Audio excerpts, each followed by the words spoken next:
this might be a tough decision right now. My team did not just absolutely garbage. NFL games that were like, Right. whoa. I actually don't Had understand. a lot of mixed feelings. Welcome, Disgruntled. We have another guest here on the League of the Wings. Did you hear that? Is the show on the road? Yeah. Did I hear what? So recording in progress. Oh, no, that's just on your side. Yeah. I'm pretty sure. I didn't hear it. That's the first time I heard that. I'd say that before. Recording in progress. We missed number 16. Last week was week 69. I forgot to say that. No way. Yeah. We made it? Yeah. Why are we even recording this episode? I I don't thought that's even- where we would stop. Yeah. You know what? I don't know. I think we should just stop here. Or this is the start of a new series. That No is longer called League of the Wings. League of the bread. Because we're getting that bread. All right, let me just go into the Google sheet. Hold on. There we go. I had to sign in again. So I took- Lame. Oh my god, I went 13-3. I'm like, damn. All right, so You started kicking it into high gear recently. I guess so. I guess we can start off with the Eagles and Washington. Yeah, And- there are no Thursday night game this week, and there won't be for the rest of the season, not even playoffs. So if you miss your Thursday nights being filled with football, then too bad. No more Thursday night, and the Eagles are in the playoffs because they needed to win this week, and that's what they did, even though it was way too close for comfort. Easy conference. Easy. Yeah. I mean, I'm it- getting a call. from who? Hello. Hi. Will you still bring in the trash cans for me? I'm not going out. I'm recording right now. Oh, sorry. I can do it after though. Okay, food is almost here. Okay. Bye. Bye. Can I leave that in or no? That was Patrick Mahomes. Was Patrick Mahomes telling you to take out the garbage? You could hear that part? Yeah. That's crazy. Well, I guess I did hold it up like right there where my microphone is. It wasn't taking the garbage out, it was bringing the cans in. Yeah. I guess it is a Wednesday.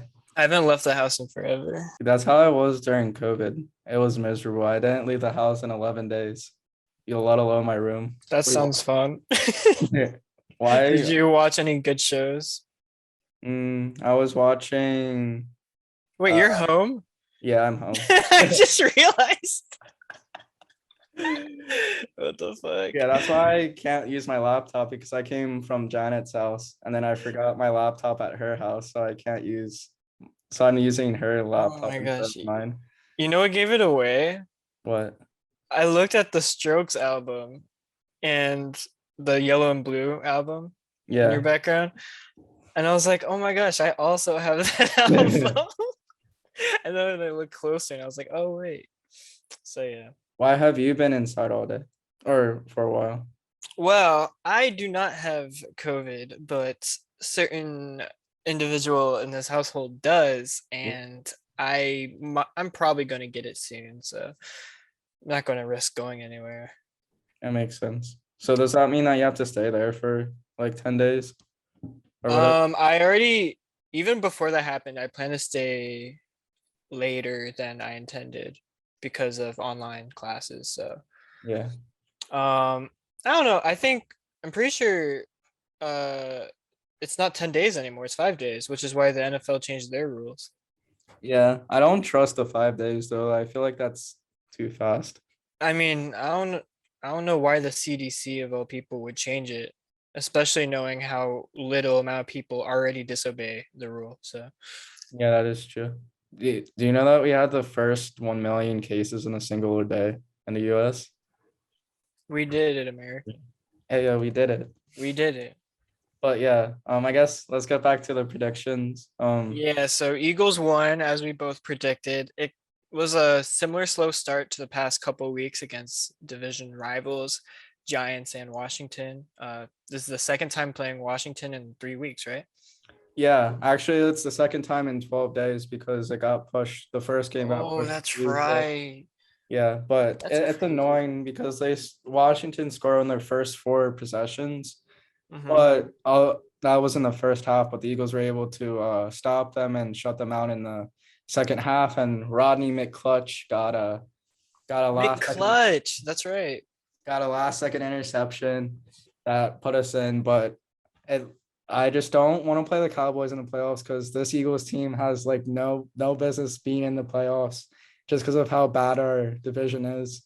But I'm glad we won, and it's a really good year, great year for Nick Sirianni, who's a lot of people had us, including me, at like 3, 4, maybe even 5 wins at max. So it's really impressive that the Eagles made it to the playoffs because everyone's kind of throwing this year away for the Eagles, including I was as well.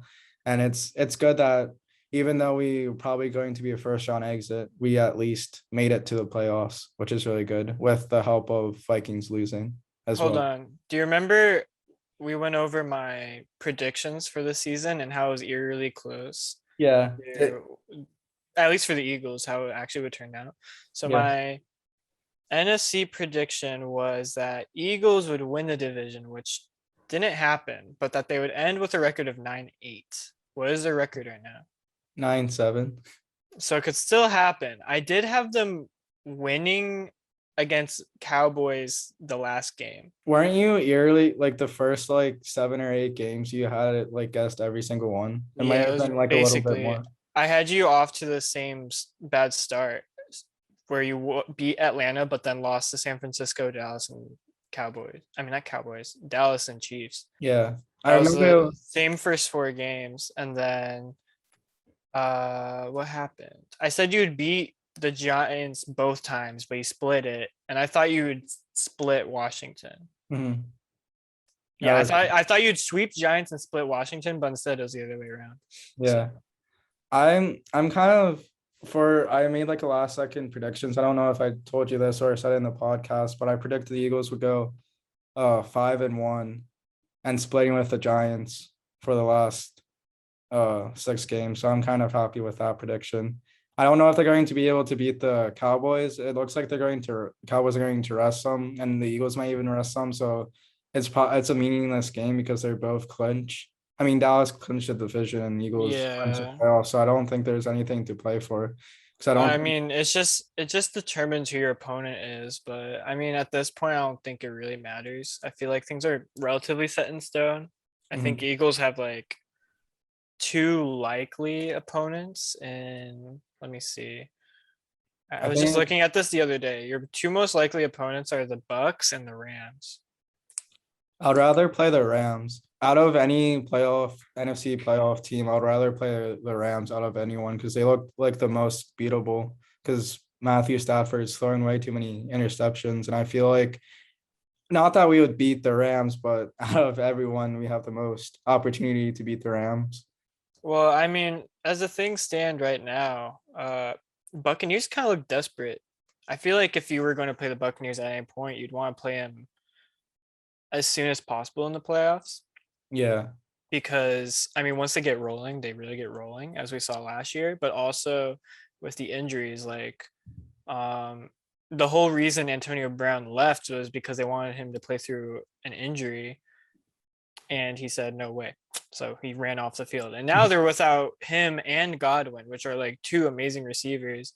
No matter what they're like, in the locker room or whatever. Once they're on their field, they like do a great job. Godwin, as we know, is out for the season, and is also going to be up for free agency. So we don't even know if he'll wear a Buccaneers jersey ever again, similar to Antonio Brown, who definitely won't. Yeah. So now they're just down to Mike Evans and Gronkowski. I'm pretty sure Gronkowski is playing through injury as well. So I feel like Yeah. there's a lot and Leonard Fournette is also going through injury. Ronald Jones, his replacement, going through injury. I think their starting running back might end up being Le'Veon Bell, That's crazy. which would be insane. That's sad that they released Antonio Brown though, because then they could both be playing at the same time. I guess they did play a little bit at the same time in the first half before Antonio Brown left. I don't know. Did Bell play at all? Yeah, I think he got a rushing touchdown. Oh, snap. Well, it's Le'Veon Bell's turn to get a Super Bowl with the Bucks. Yeah. That's Uh-huh. crazy. The same week, because everyone's saying that Antonio Brown, like that was his last game in the NFL. because Yeah. everyone's saying like no way a team's going to take him after this. Like people were saying that even before he joined the Bucks though. So we'll see. But at the same time, it was Ben Roethlisberger's last game in Heinz Field, supposedly. Yeah. I mean, The way he played it off, like he was being like very like, you know, not determining that outcome just yet. He wasn't wanting to reveal his retirement plans yet, but he made it really obvious, especially the way that the end of the game went, where he like did a whole lap around the field, like giving high fives to fans. It's like he's not going to be playing in that stadium again. And I saw him tearing up too at the end of the game as well. So yeah. Did you watch that game at all? I mean, we're going to get to it later, but I watched it. It was like, I mean, it was kind of a mess just from the fact that Browns and Pittsburgh, their offenses aren't the greatest, but I actually felt like the offensive line for the Steelers did really well, at least for Najee Harris in the running, because Najee Harris was getting a lot of yards. That was probably his best game of his career so far, as far as running goes. And how it ended was Ben Roethlisberger didn't think he'd have to take the field again, but then Browns were like, I think they like scored, and then Ben Roethlisberger was like, okay, we have to close this out. So he took the field again. And then Najee Harris like broke through and got like a 37-yard touchdown. That's really funny. The last drive. Yeah, last drive. And it was just like, it was insane. It was like a 3rd and 2 or something. And like, this is my fantasy on the line as well, because I needed like Najee Harris to like put up big numbers. And I was like, if he goes up for a touchdown right now, I'm going to be so happy. And that's exactly what he did. That's and so and then it was the Browns drive right after. And you would think that they were just going to, like, they're not going to win the game, but they're just going to like try to get another score to look good. But then Baker Mayfield threw an interception with like 3 seconds on the clock, meaning Ben Roethlisberger got to play the last play of the game, which is victory formation, which in his words is the best play in the NFL or whatever. So, yeah. And then this is my favorite part. They took the knee, and Mike Tomlin tried to take a timeout at the 1 second mark so that he could do it again. But then people were just like rushing the field. So he was like, I'll forget it. Oh, that's so funny. I didn't watch the game, but I heard about the ending, and I thought the very last drive they were trying to score a touchdown even though they basically won. And I didn't hear about the Harris part or the Mike Tomlin part, but that's awesome. I mean, I don't know. They're just trying to run out the clock at that point. I mean, if they're trying to get a touchdown, it would, especially on Ben Roethlisberger's last drive, it would make sense if he like threw a little. But they didn't. It was just Najee Harris running the whole time. So yeah, Najee Harris had a huge game too. It was really good. He had 28 attempts, 188 yards, a touchdown, and 3 receptions, which is really crazy. And a 6.7 average, which is also insane. Yeah. Anyways, jumping back from Monday Night Football to Sunday early afternoon. We got the Rams versus Baltimore. This was another game that was like too close for the comfort as far as Rams winning. I feel like Rams have just been lucking out a lot, but Tyler Huntley has been looking really good as the Ravens backup. I think it's like 3 or 4 games that Lamar Jackson has been out. One of those games, Josh Johnson came in because Tyler Huntley was on COVID protocols. But regardless, apparently there's some buzz that Tyler Huntley is like a starter level quarterback that other teams are going to evaluate and maybe make a move on in free agency or like trading, which would be interesting. I think Ravens, they're probably missing the playoffs, which I know that they've been going through a lot of injuries, but like that's still crazy to think that the Ravens are missing the playoffs. I think they could really use a big offseason move. I feel like they kind of didn't really have any big offseason moves this last free agency. They tried to make a lot of moves for new wide receivers. It didn't end up working. I think their best bet ended up being Sammy Watkins, and we haven't heard Watkins' name at all this season. Like he's been virtually like he hasn't been performing the way that the Ravens want the receivers to be performing. Marquise Brown has been doing good every now and then, but at one point he was like everyone's favorite fantasy target, but I mean things just got very inconsistent in the organization. So yeah, I think if they can make a big sign and trade with Tyler Huntley, That could really elevate the Ravens' chances next season, especially with getting their 2 best running backs back to play a full season next season. And I think there was like another big defender, like Pro Bowl defender that they didn't have this season. I'm blanking. So yeah, that's my analysis there. Rams will make playoffs and we'll have to see how they perform, but recently it's been kind of rough. They are missing Robert Woods, so that's a receiving target gone. Cooper Kupp, as good as the season has been, he can't carry the whole team. They also need a rushing threat back. They've been missing Cam Akers this whole season, so I think both teams will have better seasons ahead of them, but it's been kind of rough. Rough start for Matthew Stafford. Still, he was an MVP conversation every now and then, but I expect better from him. Yeah, I was just about to comment on that too, because I didn't watch this game, but I saw highlights and stuff, and I saw that Matthew Stafford threw 2 interceptions, one being a pick six, and both of the interceptions he did throw was to the one cornerback or safety. I forget his name. But Matthew Stafford had 309 yards, 2 touchdowns, 2 interceptions, 96 rating.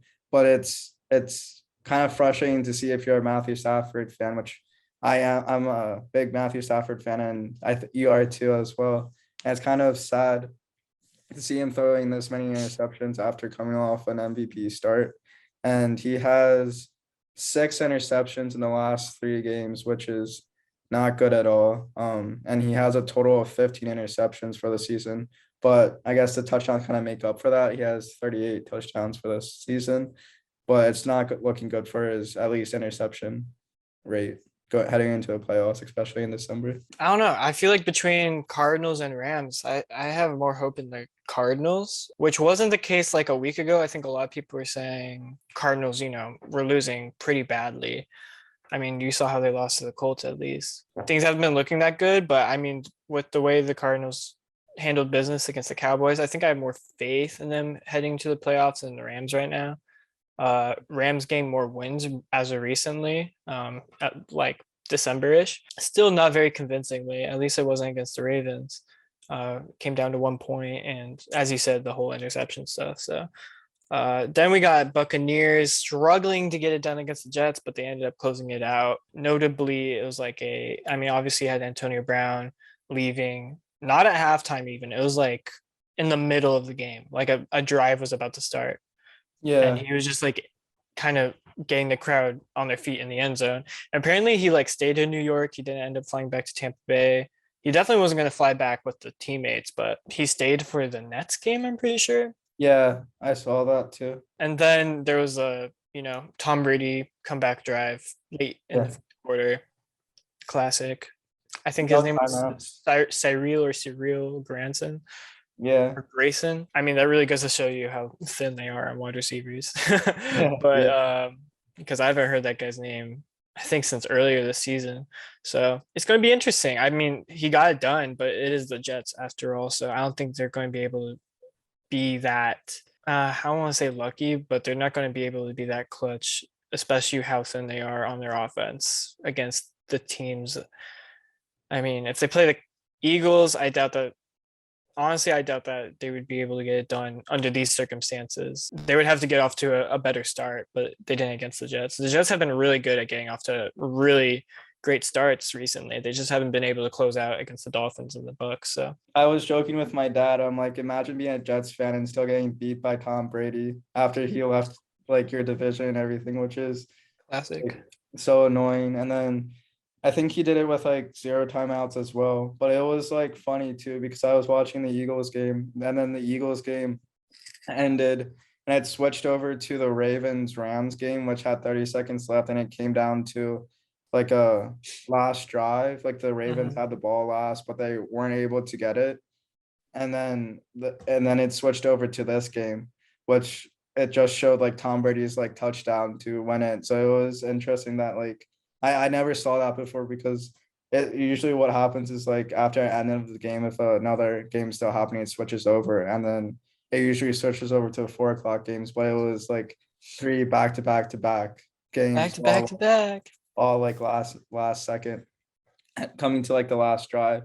I kind of feel I was going to say this earlier too, but I forgot. But I feel bad for the Ravens too because I think it's like 4 games where they lost by a singular point this season. Because I saw like a TikTok, a Ravens fan like being all sad that they could have had like these like 3 or 4 games all coming down to a point.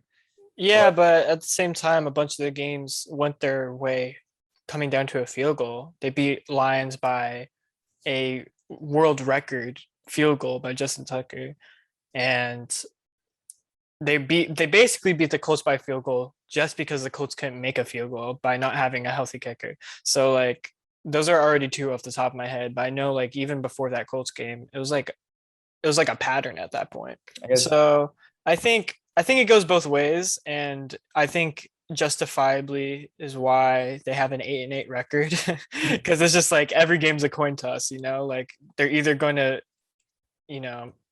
win the game in a clutch way or the other team is going to beat them down Yeah. to the wire. And that's just how the season has been. It's been very up and down. Even players I would expect to be more consistent, like Lamar Jackson, they haven't been as consistent as they need to be. Their defense has a reputation, but in certain games, it's just like they're paper thin, So I think they just need a fresh start. Not yeah. as in a fresh start, as in like trade Lamar Jackson, get rid of Harbaugh. I just mean like they need their good players back, and they just need to, shake it off, basically. Yeah, I agree. I feel like they're a couple players away from being what they were when they were 13-3 and Lamar Jackson was having his MVP season. But then you got Tennessee absolutely destroying the Miami Dolphins, 34-3, which I had the Titans winning, but I thought it would be a close game. I thought it would come down to like a couple point spread, but it just looks like the Titans just manhandled the Dolphins in every fashion, destroying them by a 31-point margin. I didn't see any highlights of this game, so I don't know any player who really popped off on the Titans or kind of Right. how they destroyed the Dolphins, but I was not expecting this at all. You know who's popped off on the Titans? Mike Vrabel. That's who. That is the only reason. There's only 2 people in that entire organization, or fan base, I should say, that I respect and refuse to hate on the Titans. Mhm. And it's Derrick Henry and Mike Vrabel, because Mike Vrabel has put the Titans in the number 1 seed in the AFC, barring a loss to the Texans. I believe they have the number 1 seed in the AFC, and it's been without Derrick Henry for 8 weeks or something like that. And it's like, who else can you turn to other than saying Mike Vrabel has been coach of the year? He deserves coach of the year. They're probably going to give it to like Matt LaFleur. I think that they could get Matt LaFleur. You can make a case for even Nick Sirianni, Frank Reich. I don't think those are as strong as Matt LaFleur or Mike Vrabel because they are the number 1 seeds. But like, honestly, who on the Titans has even stood out really besides Derrick Henry? And he's been out for 8 weeks. I don't think Tannehill has been playing at an elite level. AJ Brown and Julio Jones have been out profusely. I mean, no one has really taken a leadership role and really come to the forefront other than the only person I can think of is Mike Vrabel, just by winning the games through grit. Yeah, he deserves coach of the year. Oh, Frank Reich was in the running up until they lost to the Raiders. yeah.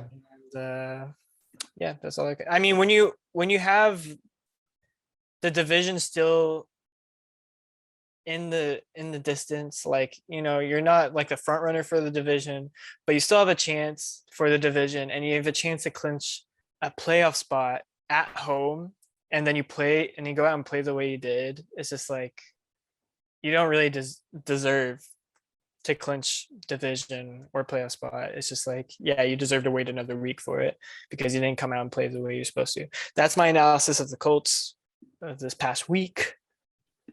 First time they lost with Jonathan Taylor rushing for 100 yards, over 100 yards, which I think is about sums up their game, because Jonathan Taylor played great, but everyone else just wasn't showing up. How did the Tennessee Titans secure the number 1 spot? I didn't even For some reason I still had them.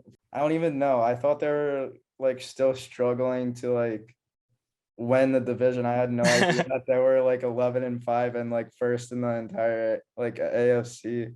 I Well, had I mean, it comes down to the fact that they got off to as strong a start as they did, so that elevated their chances to begin with, even Yeah. after Derrick Henry was out. Also, just the Colts win streak basically was like putting the Titans in a weird place where it was like Titans had basically secured it. It seemed like by sweeping the Colts and the Colts being down so bad, but then the Colts were like really catching up.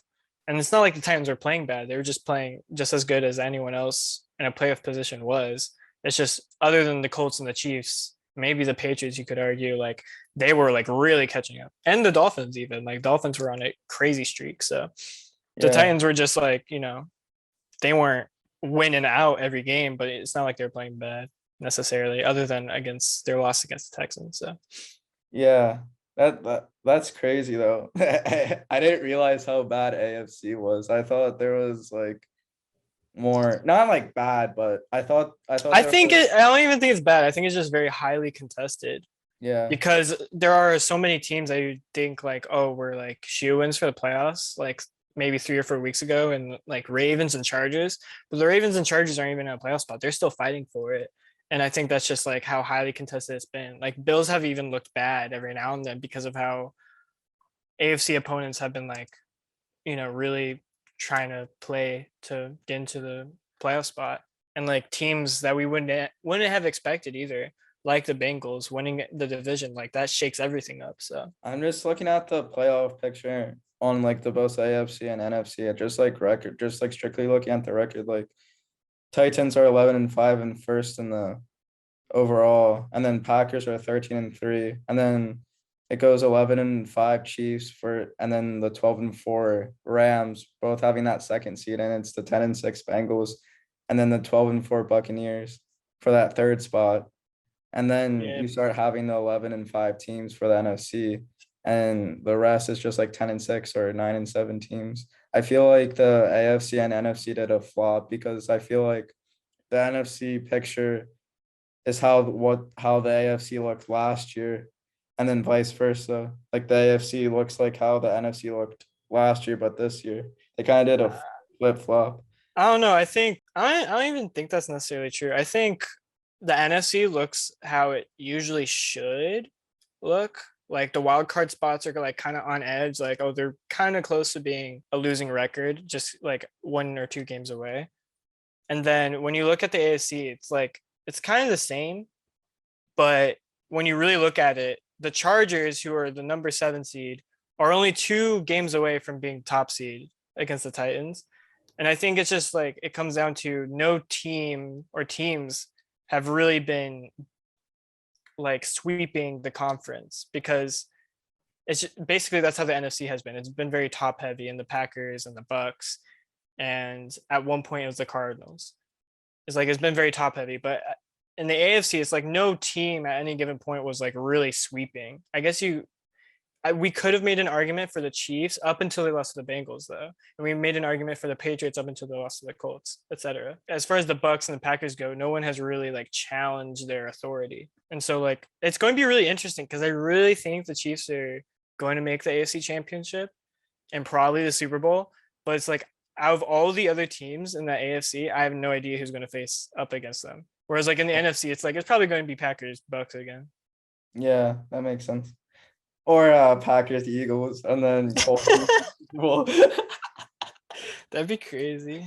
imagine a scenario where the Colts, Eagles go to the Super Bowl. Like that'll be insane, like coverage from the both of us because we're both like that. We've been covering the Colts and Eagles heavily throughout the season, and for both of them to be in the Super Bowl would be crazy. We don't really need to go over the Patriots, Jacksonville. Dude, I'm so mad. So I have the Patriots kicker right now in Mhm. fantasy, and past 3 games he's been so bad despite being the number 1 ranked Nick Folk fantasy kicker, because earlier in the season they were beating up on bad teams, but they weren't so good in the red zone, so he's getting a lot of field goal kicks.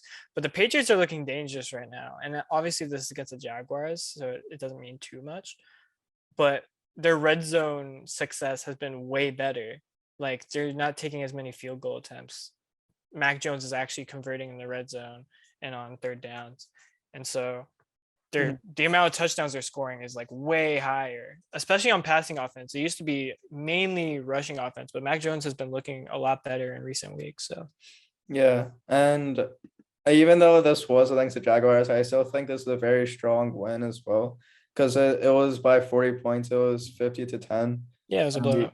And this is how like this is how good teams are supposed to beat on like the worst teams. Like the best of the best teams are supposed to beat on like the worst of the worst teams.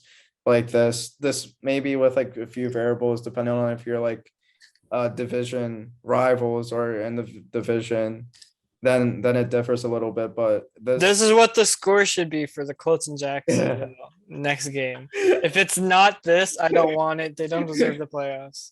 yeah. I don't know. I have a feeling that the Colts are going to lose again. I mean, we deserve not to make the playoffs if we lose to Jacksonville. Yeah, and then I don't have much to say on this other than the Bill Belichick was a smiling spot, or like he got caught smiling, which doesn't happen very often. I don't know what Mac Jones was saying or talking to about him, but somehow Mac Jones made Bill Belichick smile, which is a very rare occurrence. So I don't really know how he did that, but He was like, "Bet you don't miss Tom Brady now." that's probably it. He's like, "I'm the new Tom Brady," and Bill Belichick's like, "Oh yeah, I'm gonna win 7 Super Bowls instead of 6. yeah, buddy." And I then- think we don't have to talk about Colts Vegas because Vegas beat on us. And the only good thing about Vegas is how Derek Carr has kind of he's been doing an okay job with Vegas. Had a large volume on the team. We knew that coming into it, and we intercepted him twice. But despite that, we still managed to lose to him. Like, we intercepted him twice, but he still managed to come back and like torch us up, which is like, there's like no consistency on defense. And like Josh Jacobs was running all over us too. He was doing really well at the in the first half. He got injured a couple times and then he would come back and still torch us up. It was like the defense just was really struggling there. And then Colts were struggling to convert anything. It was like a whole bunch of miscommunication like with Wentz and T.Y. Hilton and like other like Pittman, all those guys. It was just like sad.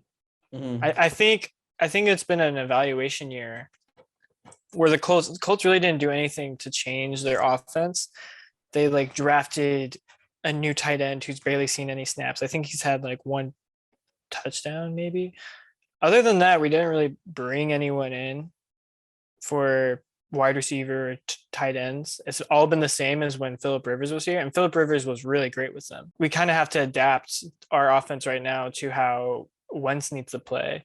And like Rivers is like probably the best quarterback to play with running backs of all time. I mean, the way Nyheim Hines broke out last year and Jonathan Taylor was like, also more of a receiving threat than he was this year. I mean, not going to complain the way he's been rushing, but still, I mean, even Phillip Rivers was able to make big plays with like T.Y. Hilton last year. And that was a big concern that we needed someone who could make even more big plays with our deep threats.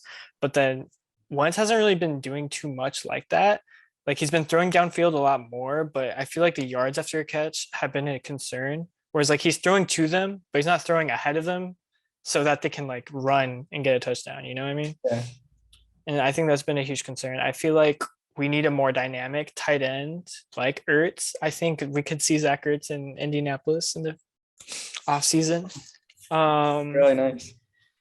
I think so. I don't see why he wouldn't want to go to Reich and Wentz. I mean, he's got a comfortable position with the Cardinals right now, but like I feel like that's an offer you can't refuse if Ballard were to make him that offer in the offseason. And then we're probably going to draft or trade for, or probably not even trade for, we're probably going to sign a big wide receiver threat, maybe even like a deep threat.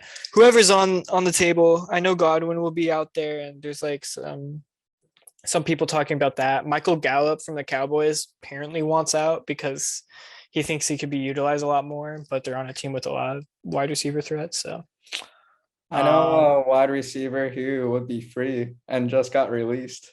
Who? Antonio Brown. There's no way. Actually, he's a friend of one of the defenders on the Colts, Al Qadim Muhammad. Yeah, he's a friend of one of them. So there's connections, but I doubt he'd fit the culture regardless. Yeah, I couldn't. I think it's CTE that's messing up with his mental issue or like mental problems. I think What is it? CTE, like the brain injury that, like the deadly brain injury that sometimes players get. Damn. Like that's what a concussion with Will Smith is about. Like the discovering CTE, and like players have committed suicide and like died off of CTE. Damn. Yeah. That's rough. And everyone's like speculating that Antonio Brown has it. I would hate to be Antonio Brown right now. Yeah. Yeah. So then there's Chiefs, Bengals. I'm so pissed. I'm so pissed at this game because I was like this close in picking the Bengals. I had a feeling that the Bengals would win, but I don't know why I didn't go with the Bengals. Chiefs were leading the whole game. Like it was really tight. I'm so mad because like the three disputes that I did get this week, like I even told you that the reason why I picked the Colts to win was because I said earlier in the podcast that we gotta believe in the Colts. And then with the Chiefs, it's like I was almost about to pick the Bengals. And then if I listened to you about the Panthers game, then I could have won 16-0. Like I was like so close in going 16-0 this season. Yeah, you're saying, oh my gosh, I remember that. You're saying that this was like your upset. I was like, there's got to be a better upset to choose than New Orleans or Panthers. Because I was so dead set that New Orleans would win the game. And it wasn't by too much, but still. Yeah. But yeah, this was a very close game, and then the Chiefs, Cincinnati, and Joe Burrow had another amazing game, and Jamar Chase had an even better game. He had like 245 yards, I think, 11 receptions and 3 touchdowns. And an interviewer said to him, like while they like post game, and he was saying that he had more receiving yards than Patrick Mahomes had passing yards for the game.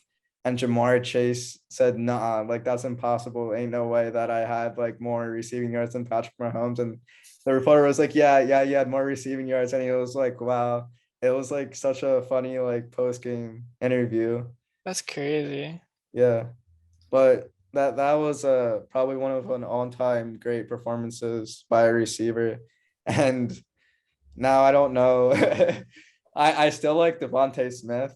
Devontae Smith is still like a number 1 receiver in this league, but now I'm kind of questioning if we should have had Jamar Chase and or if that's just snap. But I don't know. Wait, did Bengals choose Jamar Chase after you drafted Devontae Smith? What was the order?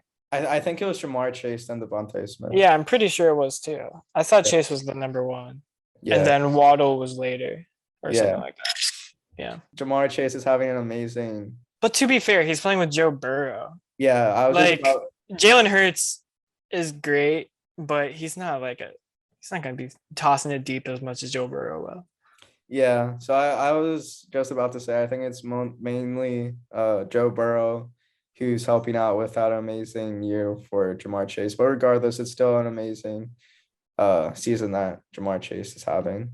Also, Joe Burrow has just been lighting it up. He's not going to be playing the last game because they clinched division. And also, I think he's going through a little bit of injury. So they want to make sure that he's ready for potentially ending the playoff win drought for the Bengals. I don't know how long it's been, but it's been a long time. So I actually picked him up before this past week, and I didn't play him because I had some doubt that he could replicate his performance. They did. It was like I don't know. It was like the record that he set against who was it? The Ravens. Right. Oh. It was the Ravens. I had some doubt that he would do like similar numbers, but I picked him up just on the off chance that he would. I didn't want anyone else to have him. Yeah. like I didn't want Brendan to be like, maybe I should pick him up. So yeah. I picked him up instead. and then it happened, and I was kicking Yeah. myself. I was like, man, Yeah. I would have won this week. Like, obviously the match isn't over, but I could have won the week at least if I had put in Joe Burrow. Yeah, I was debating on picking up Joe Burrow too because I had the same feeling that you had. And Joe Burrow had back-to-back 34 plus point games in our fantasy league. I think he had 37 points and then Which is 34 points, which crazy. is insane for at least our fantasy week, but he's been killing it. I think he found his groove in the NFL. Yeah, Chicago. Giants, Chicago. I was so wrong about this. I mean, I knew it was like a 50-50 coin flip. I had it the other. Yeah, okay. No, anyways, I just thought Giants were able to at least keep it close, but man, Yeah. Bears blew them out. I mean, Daniel Jones is bad, but he's not Mike Glennon bad. Mike Glennon had like I think 2 interceptions and like a bunch of fumbles too, Damn. and a bunch of sacks. And the only cool moment that I remember seeing about this game is that Robert Quinn got a sack and he broke the Bears franchise record, and Wow. everyone was cheering for him, which was a pretty cool moment, even though despite how bad the Bears have been this season and recent history, it's still cool to see that they still have a fan base that supports them. Yeah, this is like one of the only games without playoff implications because both of them are definitely out. Yeah. So it's just like everyone was like, whatever. I guess Saints and Panthers were the other one. Yeah. And Seahawks, Lions. What do you mean? Lions still have a chance, right? They can make a late run for it. Not much to say. Bears won 29-3. I also agree. I thought this would be a little bit closer, but guess without Daniel Jones, the Giants are just the worst team in the league. What do you mean without Daniel Jones? As if he contributes that much. Yeah. I mean, like I said before, Daniel Jones is bad, but he's not Mike Glennon bad. And Okay. yeah, Mike Glennon I think he had a total of 21 passing yards and he played the entire game. The score would be 29-10 with Daniel Jones. He would have gotten 1 touchdown. See, that's an improvement. But yeah. I can't believe they're still gonna go with him next year. Did you see that? No, I didn't see that. How are they? I don't know. I think it was like the owner, the general manager said like, yeah, we're gonna keep same quarterback, same coach. Ayo, they're going to be bad. Meanwhile, the team that beat them, like Matt Nagy runs that team, and everyone wants him out. I feel like that's a bad sign. When the team where the coach is clearly going to leave beats the team where everyone's talking about how the coach will stay. Well, actually, not everyone's saying that, just the owner. Despite everyone kind of thinking like, oh, maybe not, maybe he should go. Yeah, that's I don't understand. I don't understand why they would keep Daniel Jones after him being this bad. I guess they just want to keep being bad and having the Eagles beat up on him. But just to say how bad Mike Glennon played, Mike Glennon was 4 for 11, 24 yards, 2 interceptions, 4 fumbles for a 5 quarterback rating. Like that's how bad he played. Like 4 fumbles. No. Like how do you? He had 6 total turnovers that game. Yo, if we were gonna play the fantasy variation where you're trying to get the least amount of points, that'd be the number 1 pick in the draft. Yeah. Yes. That's so funny. But yeah, he had an awful game, and Giants are just bad and a bad organization. But Buffalo Bills versus Atlanta. This was I was keeping up just because of having Josh Allen, but he threw like 3 interceptions in a matter of like a few minutes, I believe. And this was very close. I believe it was the Falcons were winning at one point, 15-14. But Buffalo Bills flipped the switch and able to beat them 29-15, like they should have. Singletary is the truth, man. Yeah, I heard he had a really good game, and He's been having really good games. yeah. I kind of want him next year on my fantasy for like a flex maybe, because Yeah. he had 23 attempts, 110 yards, and 2 touchdowns for this game against the Falcons.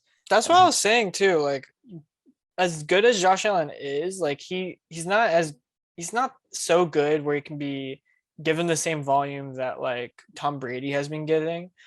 Otherwise, they're gonna lose the games. Like they're gonna lose games like this. They're Yeah. gonna lose games like this where he gets off to a bad start. But if you have a rushing attack, then there are alternative ways to win. That's kind of like what the Colts were saying. Like they played too one-dimensional. Like their Yeah. rushing attack was doing really good, but even that wasn't enough. Like they needed the passing offense to do better, and it wasn't. And so this was how it was in Buffalo, where like they needed the rushing attack to support the passing offense, and it did, which it wasn't the same way like earlier in the season when Josh Allen would have bad games, then they would just like completely lose, you know. Mhm. They managed to win against, also it's Atlanta, so they're not the best team. They can't capitalize on early leads like that, as we historically know about Atlanta. Yeah. You know, they haven't exactly closed out big games. You know? Yeah, oddly enough, thanks Tom Brady. Mhm. I think this officially kicked the Falcons out of playoff contention and just helped the Eagles clinch. But yeah, Falcons are bad. And Cordell Patterson had another bad game, back-to-back bad games, which is frustrating Really? fantasy. I guess San Francisco first, Houston Texans. Oh yeah, the only two teams that haven't clinched are the 49ers and Saints. So they're both fighting for the last spot. I didn't know that. On the NFC side. I didn't know that either. I Because guess, like on the AFC side, there's still a lot of teams that could still get it. Ravens, Dolphins, Steelers, Raiders, not in a playoff position right now, but they could still all get it over the Chargers and Colts. mhm. Yeah. Wait, how did the Eagles clinch? The hell? How did the Eagles clinch? I'm pretty sure it's like tiebreaker. Oh, I guess, yeah, we do have a tiebreaker over the Saints because we beat them earlier this season. Regardless. Yeah. Yeah. All right, that makes sense. Never mind. Yeah, that's going to be an interesting, and I'm happy that there's going to be at least a little exciting matchups towards the end for the NFC side. But we got San Francisco 49ers beating Houston Texans like they should, 23-7. It looks like they, just based off the score, they controlled the most like throughout the entire game, and this was kind of obvious. 49ers beating on a Houston team that they should have beat on. Debo Samuel. Trey Lance was the quarterback as well, so this is his first win. Ayo, what happened to Jimmy G was out with an injury, and the whole discussion is like, if Trey Lance wins that game, like, do you have a real reason to, even if Jimmy Garoppolo is healthy, to like bring him back for the playoffs, or do you ride with Trey Lance? Mhm. And so it like, I don't think Trey Lance played amazing, but it like does put into question because Jimmy Garoppolo hasn't been playing amazing recently either. So it's going to be interesting who they end up going with, because they're probably going to make playoffs unless something crazy happens with New Orleans. Yeah, I forgot about Trey Lance not going to lie. I mean, the quarterbacks this year have been forgettable, and I don't think it's entirely their fault either. I think it's just the organizations they were put in mainly. Yeah, ever since like Trey Lance got that one touchdown at the first game or second game, I haven't heard his name since. Yeah. But you got Los Angeles Chargers beating on a bad Denver Broncos, and this is another game that they should have beat like they did. Yeah, this is an obvious one. Their record was only one game at that point, which was crazy. Broncos still had a chance to make the playoffs. That's insane to think about. Chargers have been like really weird team. Like, Yeah, I don't know what it is because like they have really good players. I mean, when you think of their offense, what they consist of, their offensive line is pretty good. I think Justin Herbert, Austin Eckler, Keenan Allen, Mike Williams. I mean, Mike Williams hasn't been how he like performed in the first half of the season, but still, he's been getting the occasional touchdown, big play. I don't know. I really don't know what it is because like everyone was talking about their defense last year as well as being one of the top in the league when Bosa's healthy. So I feel like they've been this kind of team since at least 2017 when the Eagles went to the Super Bowl, just because Eagles beat the Chargers. And ever since the Eagles played and beat the Chargers in 2017, I kind of been paying attention to the Chargers a little bit more. And they seem like this kind of team where they should be way better than they are the last like 4 or 5 years. But for some reason, they just are really good or really bad. And it's so confusing to pin this team. And it's so confusing that they've been like this the past 5 years, because you think they would at least start tanking or start doing really well, not kind of being this mediocre team where they can either play really good or lose to really bad teams. And you think Justin Herbert would be the answer to that, but You would think. I guess not. But then you got New Orleans Saints beating Carolina Panthers 18-10. We talked about this a little bit. Yeah. Taysom Hill hasn't been great at quarterback, but no one has really been great at quarterback for New Orleans and their whole quarterback shuffle that they've been going through this year. Notably, they had a huge touchdown drought and like, I don't know, must have been like 2 or 3 games. Like, I think it was like 3 games they have gone without scoring a touchdown. But at the end of this game, Michael Thomas also ended his own personal touchdown drought of like 7 games. So Yeah. That's interesting. I think they had 4 field goals to start the game to make it 12-10, and then they scored to make it 18-10. I did not know that. I just didn't pay attention to this game, so I don't have much. Yeah, Panthers have been terrible. I wouldn't be surprised if they fire Matt Rule. Yeah. Damn, these fucking we talked about this last week too. The Mats are just like Matt Nagy, Matt Rule. They're not showing up.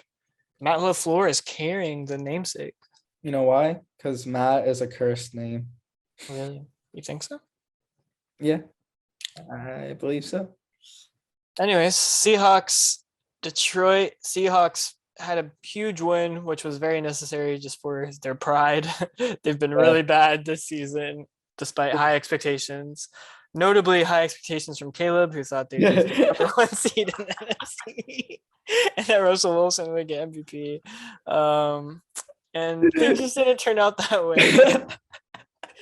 I think that's the worst prediction of like the entire season by anyone in the entire like history of the NFL. I don't know why I was being so confident in the Seahawks, but I'm like this is their year, but that wasn't the case. But for this game at least, the entire NFL said Browns were gonna make the AFC Championship, and now they can't even make the playoffs. that is true. But for at least this game, they were in charge of this game, 51-29. Second 50 burger for this weekend, first being with the Patriots.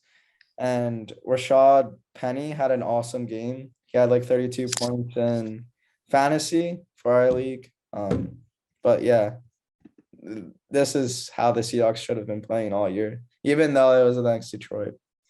Let's also not forget on Detroit, Amon-Ra St. Brown has been not talked about enough as far as rookie wide receivers go, because there have been a lot of really great rookie wide receivers this season, of course, and Jamar Chase, Young Waddle, and Devontae Smith can be added to that. But Amon-Ra St. Brown, I mean, that guy has been super consistent. He's the only, he's the only rookie wide receiver to have 3 or 4 straight games with 8 receptions. Really? Yeah, there's no other wide receiver in history who's ever done that. Not even Antonio Brown? No, rookie wide receiver, yeah. Oh, okay. That's still really impressive. Damn, he's really on the rug, I guess. And it's been with Tim Boyle, not even like their backup. That's insane. I guess the Lions are really diminishing him. It's been 4 straight games. He's had 8 catches on 73 yards against Denver, 8 catches on 90 yards against Arizona, 9 catches on 91 yards against Atlanta, and then 8 catches for 111 yards against Seahawks. And I think he accumulated 4 touchdowns over that span as well. That's insane. I had no idea that he was doing that good. The only reason why I've only seen him doing good was because he was on your fantasy game or fantasy team. I've been paying attention to that a lot, but I would never know without that. And Rashad Penny had 25 attempts, 170 yards, 2 touchdowns, and 2 receptions for thanks to Lions. So he had a big boy game. What a legend. Arizona versus Dallas. I did not watch this game, sadly, but from just the box score, I was paying attention to the score, but not actually watching. But it looked like Arizona Cardinals controlled most of this game, and the Dallas Cowboy made a comeback in the fourth quarter where they Yeah. scored majority of their points, and it came to last second drive by Arizona Cardinals to kind of seal the deal. This was a strong victory, a much needed victory for Arizona Cardinals, I feel. Thanks a strong team in Dallas Cowboys, because I feel like Arizona losing to Lions and not really playing well the past few games, they really need a strong victory to head into the playoffs, get some momentum going into it, because I feel like they've been struggling the past Yeah. few games. And I'm happy that they beat the Cowboys. Yeah, I think this was huge for the Cardinals as well. A team that just has a lot of great going for them on offense, on defense. I would even say on special teams. They've just been, I mean, a weird team to follow because they had the amazing streak to begin the year, and then a bit of a fallout against the Colts. Notably, that game was very honestly difficult to watch if you're a Cardinals fan who really wanted a win at home on Christmas, and you didn't get it. I think this game made up for it a little bit, at least, especially knowing that this is a team they could reasonably face in the playoffs at some point, and you beat them. I agree. I think it was a good game from both teams. I think the Cowboys offensively played okay. They just couldn't get important downs converted, and defense played all right as well. I mean, I think any game where, I mean, as stacked as the Cardinals offense is, like any game like this, I think that is a success from the defense, because I feel like any game Cardinals could easily go off and like score 40 or more. I agree. Doesn't matter who the defense is, just because that's their personnel right now. Obviously, Kyler Murray hasn't been playing amazing recently, but it was a bit of a redemption game from him this game. He didn't play terrible, so that's what mattered. That's all what matters. Moving forward to Green Bay versus Minnesota. This is the game that clinched the Terrible playoffs primetime for game. This is the game that clinched the Eagles' playoff hopes. We needed the Minnesota Vikings to win or to lose, and they lost pretty badly, 37-10 against the Packers. And this honestly basically sealed the deal for Aaron Rodgers winning the MVP, in which we'll get to shortly with Titus Odom's MVP race show.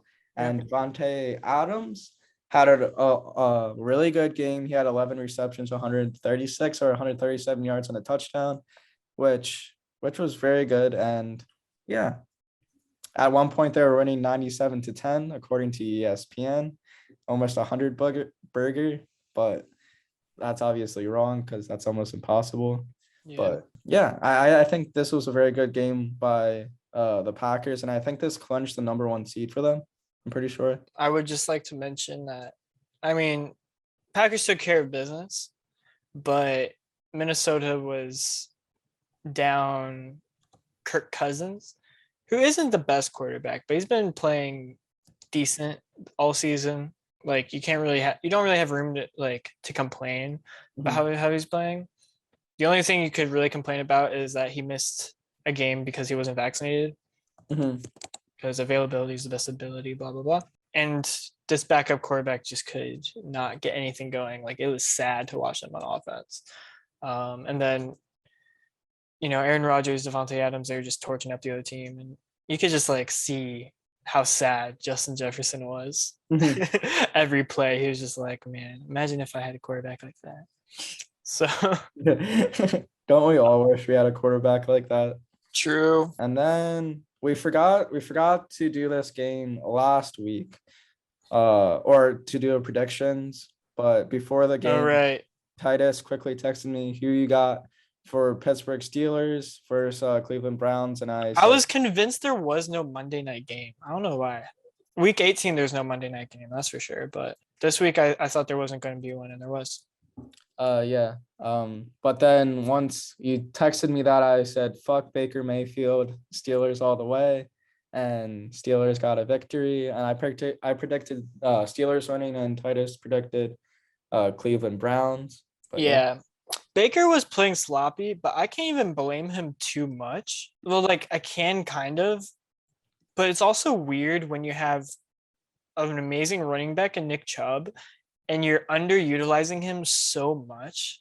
Mhm. Like the whole game, I was just like looking on Twitter and people were like, where is Nick Chubb? Why isn't he playing? And then the commentators started talking about it too. It's like, have we even seen Nick Chubb? And like he was healthy the whole time, but they just like weren't using him. They were just weird. like having Baker Mayfield throw, and he wasn't like doing anything most of the game. And it was just like a very weird performance and just a very weird decision from the coach. And then like every now and then Nick Chubb would come in and like average 5 yards. And just like, why aren't you doing that the whole game? Yeah, it's called incompetent coaching. And it was just, and then because of that as well, TJ Watt had a career high sacks in a game. I think it was 4. Yeah. And he's on pace because of the extra game as well. Well, actually, no, not because of the extra game. He's missed some games this season. So we can't even make that excuse. He is on pace to have the sack record, Oh, really? like Wait. in a season. And he's only played, I think next game, it'll be his 13th game of the season. Damn, what the fuck? Yeah. I didn't know that at all. I knew that he broke I think TJ Watt's defensive player of the year. Other people will argue for Micah Parsons, but they're dumb. So I heard that he got 20 sacks this season, but I didn't know that he only did it in 13 games and yeah, TJ got Watt. break the record. Because I remember JJ Watt was congratulating him on Twitter, saying congratulations for the 20 sack season. I just didn't know the other storylines behind that. Actually, he missed less than I thought. He'll have played 15 games out of the 17. That's still really impressive. Yeah, though, still so- very impressive. So this He 7 missed week 3, week 7, and week 11, but one of them was a bye week. I don't know which one was their bye week. Okay, that's still impressive nonetheless. Yeah. And then quick questions before we go on to the MVP race. But I didn't fill out the predictions yet. Why do you have some black and some white? We'll get to it. Okay, what should I Let's just go over the MVP race first. Should I 'Cause this will be quick. Just go to MVP race. Okay, but should I just fill out my predictions like normal? Yeah. Okay. Then go on to the MVP race. I'm excited to see what you have because of the new banner that you put up. That's it.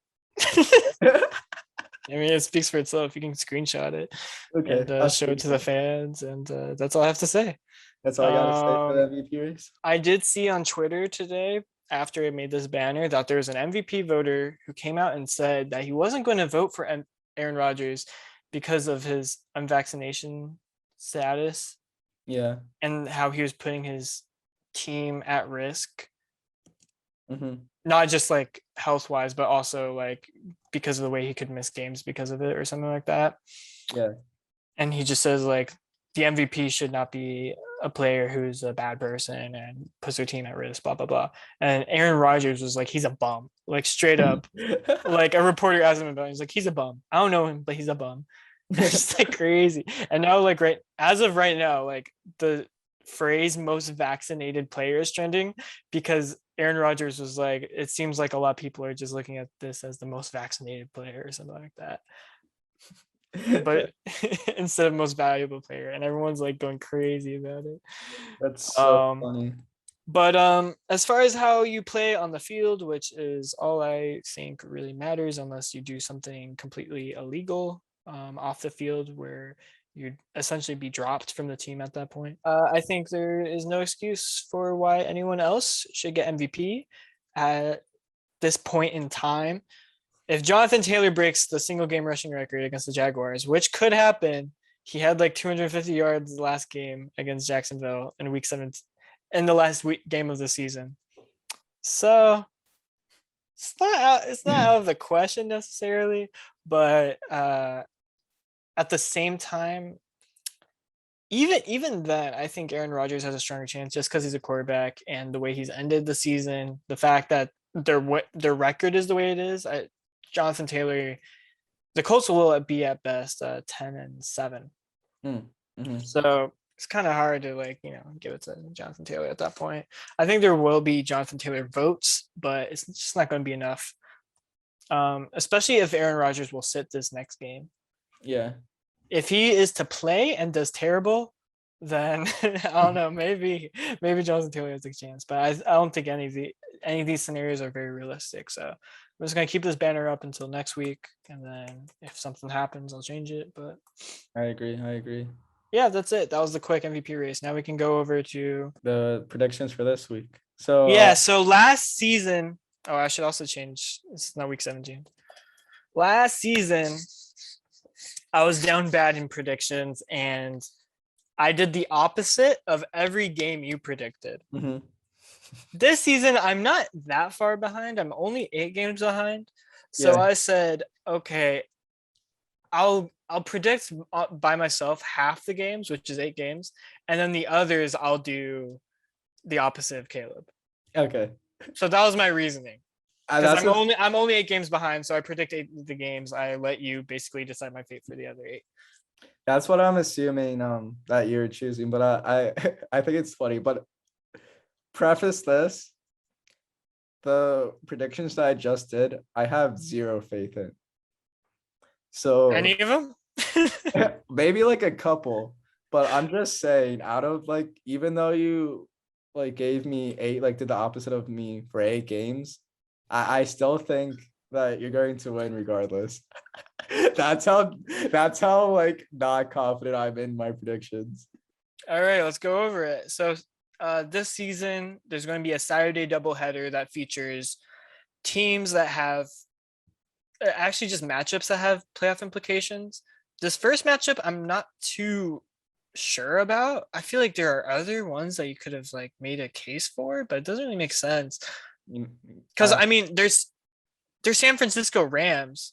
Rams still have a chance for the division, I think. Mhm. Well, they have division right now, but the Cardinals could take them out of that spot. I got And then the 49ers are still fighting for playoff spots too. I feel like that would have been a good Saturday matchup instead of Chiefs, which is fighting for a number 1 spot, but that's with an asterisk because Tennessee, if they just beat Houston, then it won't even matter. Mhm. And then the Denver, they're not fighting for anything either. So I feel like it's not as good of a matchup. But regardless, I you got have the Chiefs.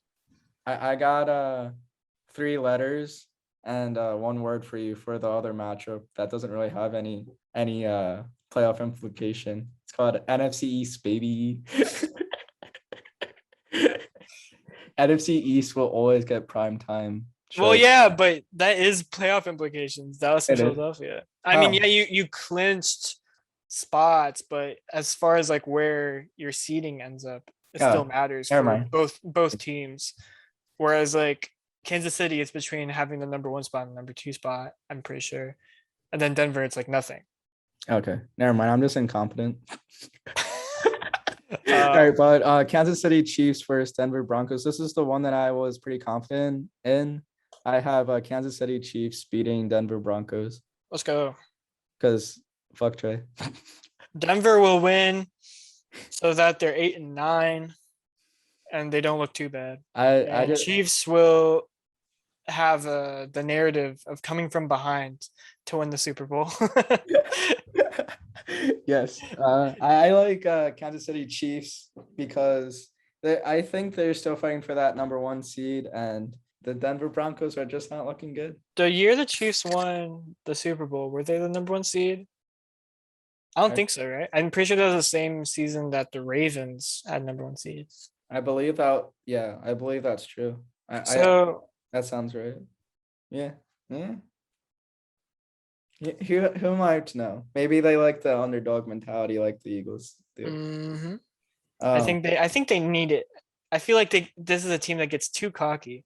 yeah, You know, you think of like Tyron Mateo. I don't even know how to say his name. Matthew. yeah, I'm pretty sure that's wrong. Isn't it? Is it Mateo? And Tyreek Hill. I feel like those are like cocky players that, you Yeah. know, if they get too big for their britches, then they look like how they looked like against the Bucks.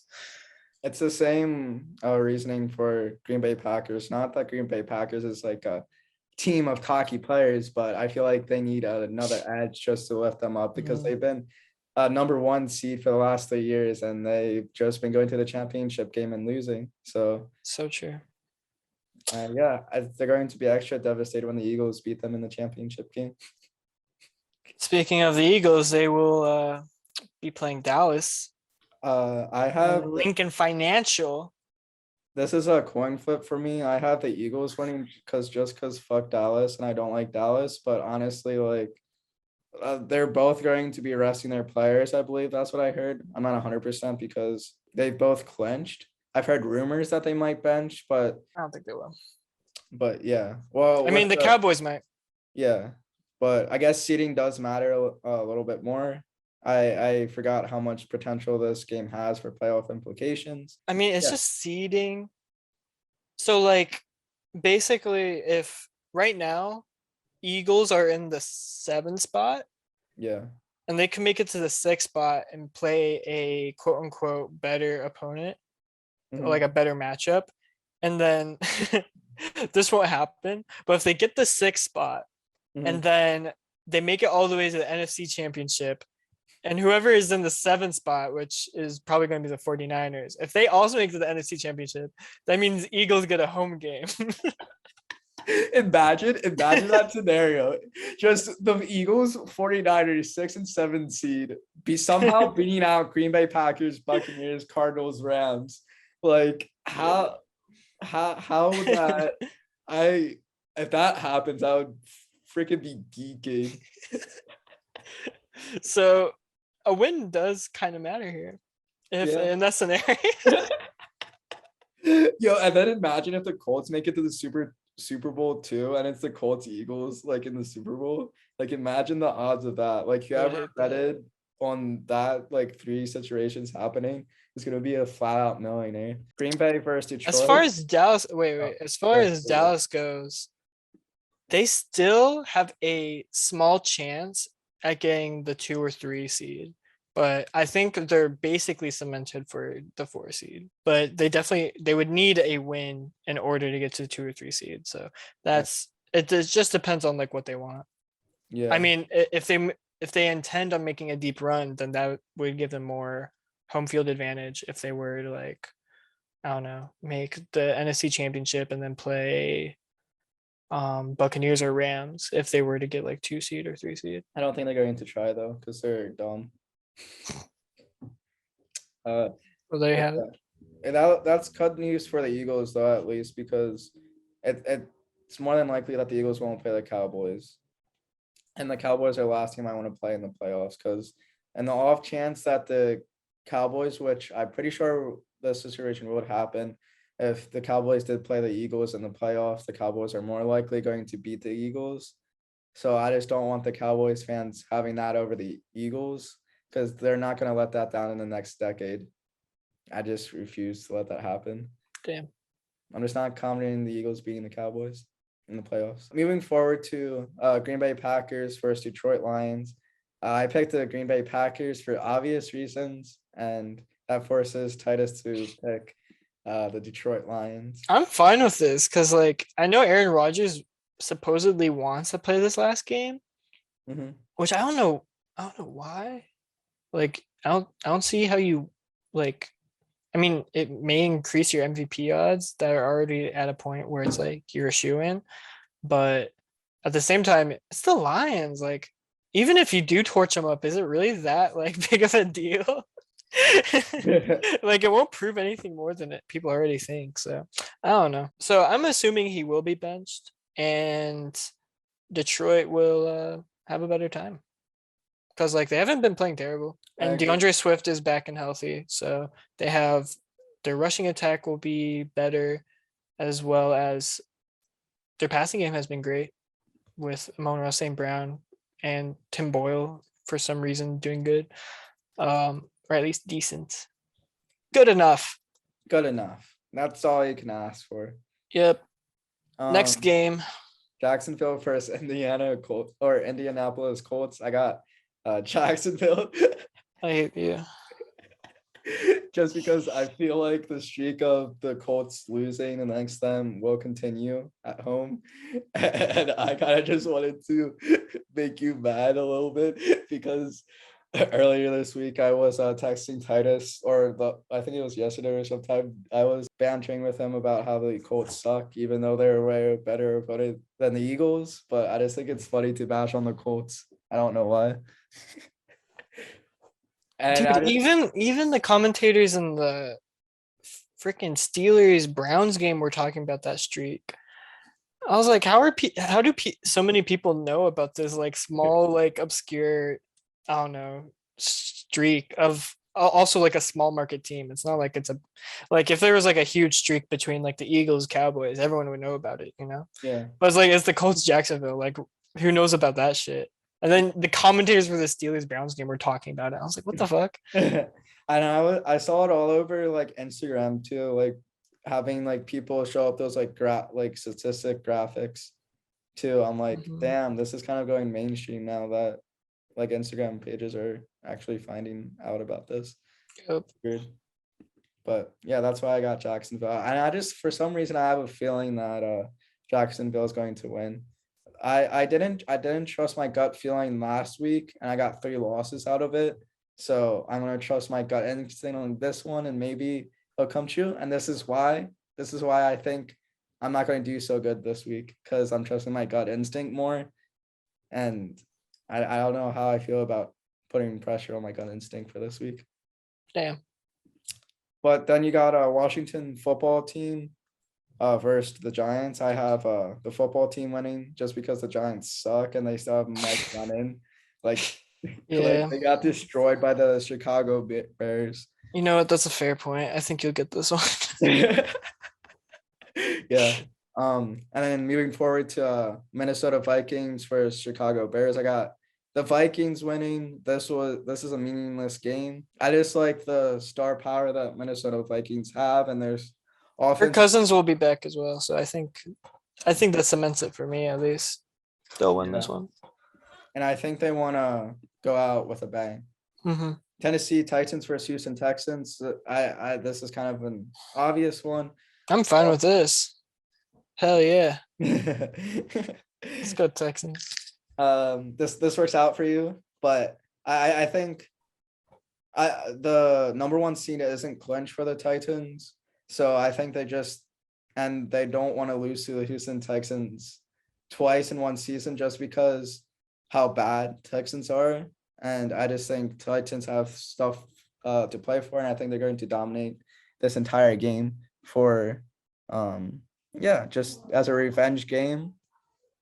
And yeah, I just don't got much to say about this game other than it's going to be a blowout. I don't have much for this one either. Derrick Henry might play. Oh yeah, I did hear rumors about that too. Should I tell Brendan? He's off of IR now. Oh really? Should I tell Brendan to play him? He'll know. Okay. And then you got Ravens versus Pittsburgh. Honestly, this is a coin flip. I just put Baltimore because I like Baltimore over the Steelers, but honestly, I think the Steelers still have something to play for, right? Yeah, both Ravens and Steelers do. They both have a small chance of making it. I guess this is a little bit more meaningful than I thought. I thought this was a meaningless game. It's close to a meaningless game, but if Lamar Jackson is really back this week, like, I mean, they keep saying that every week, but then he's not. But if he's really back, then they'll win this game. If not, then they'll lose. That's how I look at it. I agree. And I just like Baltimore over Steelers. And I just don't like Ben Roethlisberger, and I want him to lose his last game as a Steeler. Well, here's the thing. Mm. He will have retired with no season under 0.500 because of that tie. If they lose this next game, it'll be 8-8-1, which is 0.500 exactly. That's insane. I never knew that. So he'll never have had a season at under 0.500. That's crazy. Wait, wouldn't that be like 0.55 or like 0.05? Because like half a win. No, it's not. It's not considered half a win. Never mind then. But yeah, that's crazy. I never knew that. Damn, Mike Tomlin and him went on a freaking rampage then. And you got Cincinnati versus Cleveland Browns. I got Cincinnati because fuck Baker Mayfield, and Cincinnati's just on a roll. I think they're steamrolling into the playoffs, and I think this is a statement game.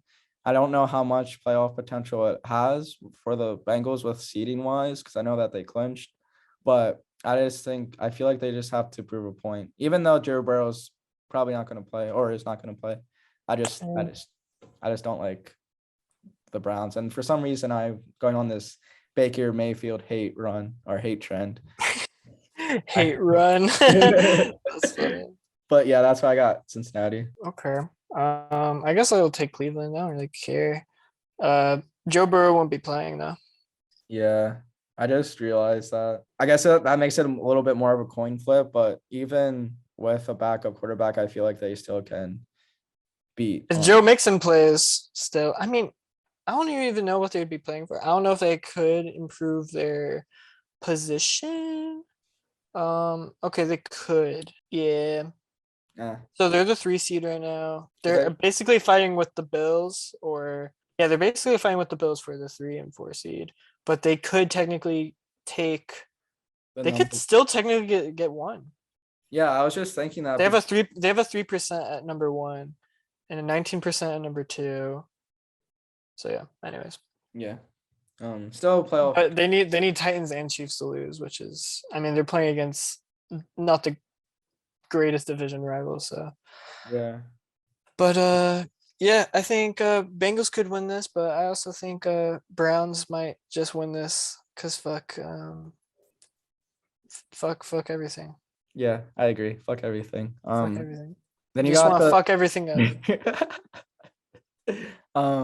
You got San Francisco versus Los Angeles Rams. I got an upset here. I got San Francisco 49ers beating the Rams just because of how bad Matthew Stafford is playing. And I think the San Francisco 49ers, honestly, even though they're 9-7, is a better well-rounded team than the Rams. I know that may sound like a little bit of a out there statement or a hot take, but I don't know. I just like 49ers over Rams. Yeah, so here's my as much as I love Matthew Stafford, I think he still has a chance for MVP next year because he also has a really good wide receiver core with Robert Woods healthy as well. And obviously Cooper Kupp is a menace. I love George Kittle even more. I want him to win. I want him to win all the awards and Super Bowls. And maybe someday come to the Colts and win one for us. Join your boy DeForest Buckner, you know? It could happen. I believe in it. Also, I think if the Rams do bad and Colts take care of business against the Jaguars and Jonathan Taylor rushes for 250, then he'll be cemented for Offensive Player of the Year, which I would like. Yes, please. If Cooper Kupp wins Offensive Player of the Year, I will rage. You know it's gonna happen. In any other year, he'll deserve it, but not this season. You know Cooper Kupp's going to beat over. Yes, I feel it. Shut up. I feel like people like Cooper Kupp more than they like Jonathan Taylor. That is not even true. That is literally not true. I like Cooper Kupp better than Jonathan Taylor. Oh yeah, you do. No, I'm just joking. He's at 1,829 yards, so he needs a big game. He needs 100 to get to 2,000 receiving yards. He needs 170 basically. Yes. But what is Calvin Johnson's record? It's like 1,829 or something there. I think he doesn't need that much for that. 1,964. So basically needs 100, Mm-hmm. which he's been getting like every game. Yeah. And then he's also he is a little bit shy of the reception record by Michael Thomas as well. I think he needs like 8 We're stuck. Yeah, I'm fine with him beating that one. I don't want him to beat Kevin Johnson's. Well, it's gonna have an asterisk by it at least. If he does 17 games instead of 16 games. Very true. Did he miss a game though? I have no idea. I don't think he has. I don't think he has either. He But has not. he has not. Nope. Anyways, next game, Buccaneers, Panthers. You have the Bucks. I'll take the fucking Panthers, I guess. Because I picked the Panthers last week and that killed me. So I'm never picking the Panthers ever again. But You yeah, say that now. I Next season they'll be playing. Who will be the bad team next season? Probably Jaguars still. Next season they're gonna play the Jaguars and be like, oh damn it. Yeah, they're going. I'm predicting that they're going to go 0-16 next year. Panthers. Oh shit. I hate them now. Like the Wow. Panthers. Just because of based off of one game, but yeah, I just think Buccaneers are Lions playoff appearance next year.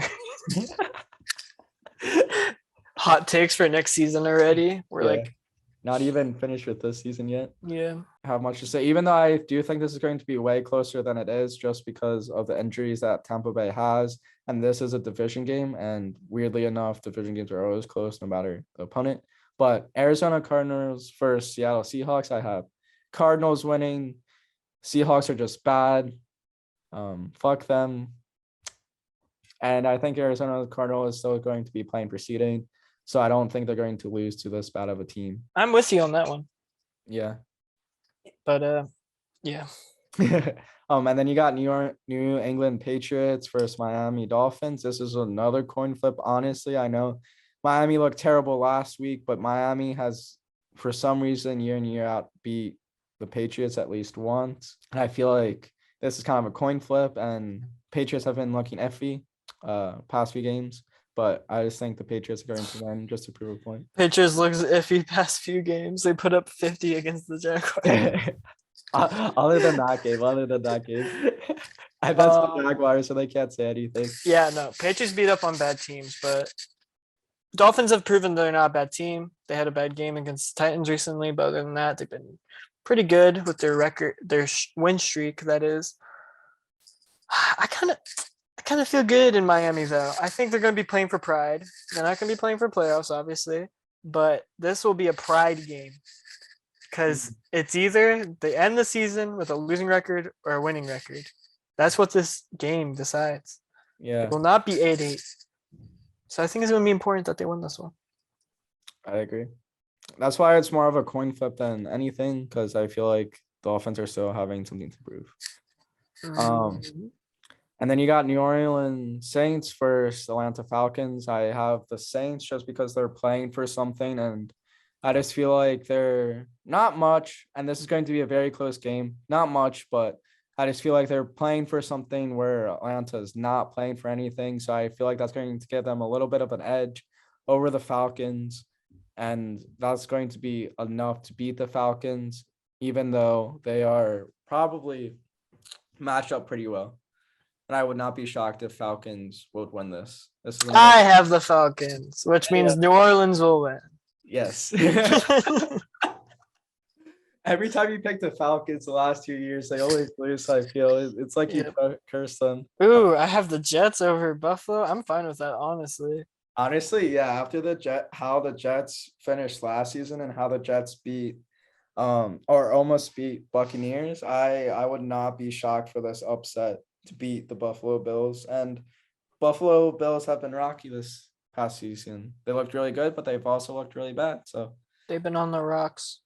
The rocks. You got Las Vegas Raiders versus Chargers. I got Raiders, and the Raiders are going to make me regret picking the Raiders. This is another game why I'm not too iffy about this week in predicting, and this is why I feel like you're going to beat me this week in predictions. You should know better. Huh? The NFL is some bitches for making this Sunday Night Football, okay? After all the Raiders have been through, they're going to put them through this game, which is like playoffs on the line, and then they're going to lose, and then they're all just going to be so sad and depressed, and everyone's going to get fired probably after this game. Like I and the agree. NFL made that prime time. That is going and at their home. On top of it, it's going to be in the Vegas stadium, which won't even feel like home field advantage because of how many Chargers fans will probably show up from LA going over to Las Vegas. Yeah. I This just is it's gonna be sad. That's all I'm gonna say. it's gonna be a shit fest. I called it, or I'm calling it for them, or I guess you kind of called it. But last little segment, I'm gonna go really fast, but I'm just gonna go over the transactions. This is the last time I'm going over the transactions because this is the last week for fantasy. This is the deciding championship game. I'm only 7 points behind. Despite Jamar Chase's performance, I'm only 7 points behind. That's insane. And Brendan had so many opportunities for so many points as well because he had Rashad Penny, and the Yeah, but I had Joe Burrow on the bench, so yeah. we all have excuses. Yeah, but Jamar Chase had 53 fantasy points last week for Brendan in our fantasy league. But I'm gonna do a quick run. So Titus dropped Devontae Parker. I don't know if I went over that last podcast or not, but Titus added 49ers defense, dropped Dolphins defense. Titus dropped Jimmy Garoppolo. By the way, added that was a Joe Burrow. clutch decision, by the way, The Dolphins defense. to pick up 49ers instead of Dolphins. Oh yeah, because then Dolphins had, like, Titans put up like 30 something, and then also 49ers were playing Houston and took care of business there. So I'm pretty sure Claudia put in Miami defense too, and they had like -6 points. But what? then Did she Titus dropped. actually? Yeah, she actually, I'm pretty sure. She Oh, she did it? did. Then Wait, let me look. Let me look. It may have been Minnesota. It was Minnesota. She put in Vikings defense. Yeah, I knew it Oh was. no, she just didn't look. Yeah, I knew it was MI. I just forgot what it was. But yeah, I feel bad for Claudia. Kind Also, of. do you see how close freaking Trey and Lacey's matchup is? Neither of them even know it though. Yeah, Like, it's so that's the freaking funny thing. That's so funny. Meanwhile, It's so close. Meanwhile, I'm just sitting in my corner and beating Claudia by 60 points. Yeah, Lacey has the edge by 0.4. That's insane, man. And when I say 0.4, I didn't switch the words up and meant 4 points. I mean 0.4. Yeah, it's absolutely insane, and none of them care. Titus dropped Jimmy Garoppolo, added Joe Burrow. Titus added Christian Kirk. Brendan dropped Miles Gaskin, added Rashad Penny. Brendan dropped Calvin Ridley, added Antonio Brown. I added Boston Scott, dropped Alexander Madison. Brendan dropped Antonio Brown. Brendan dropped Derek Carr. I dropped Josh Allen and added Taysom Hill.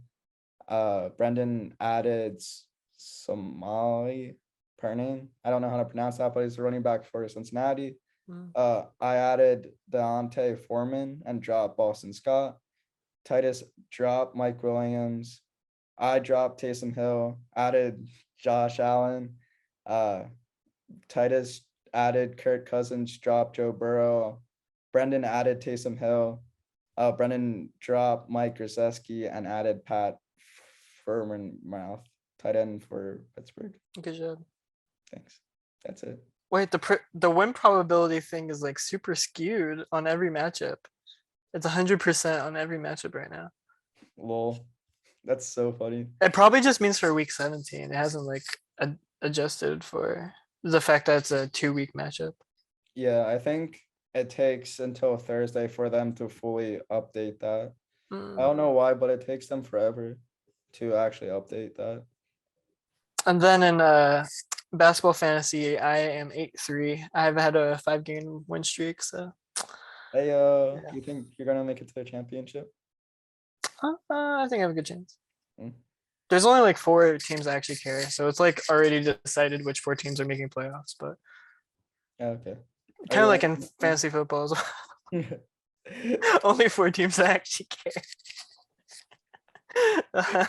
Dude, I'm so pissed that I'm not in the playoffs for fantasy because literally I got the most points last week. Would have beaten whoever I played against, and now I have like the second most, third most, thanks everyone, and like I would have a decent opportunity to beat whoever I would be playing. Yeah, well, sucks to suck. I hate you. And then Gladia's not even tried. And then the like Licia wasn't even tried. So literally I could do whatever and still win. Yeah, how does 5th place feel? It's so mad. I'm so mad. It's You're so, the best of the worst. yes. And I would have been the best of the best if I fucking made it into the playoffs, but my team decided to do shit. Hey, Brennan and I, like we said last week, actually, we said that we'd both put up major points, and we did. Yeah, I was just about to comment on that too. We put up big points, so don't you be so sure you would have dominated, because as of right now, you would have been losing to either of us in the championship. Yeah. Well, I mean, I would have played either or one of you, so I would have knocked one of you out. At Well, least. yeah, you would have knocked one of us out, but then would have to face the other in the championship. So Yeah, that is true. that's what I mean. You wouldn't have dominated. You would have dominated round 1. Yeah. Let's end this here. This was a really long one. Yeah. Almost We 2 just hours. talked and talked.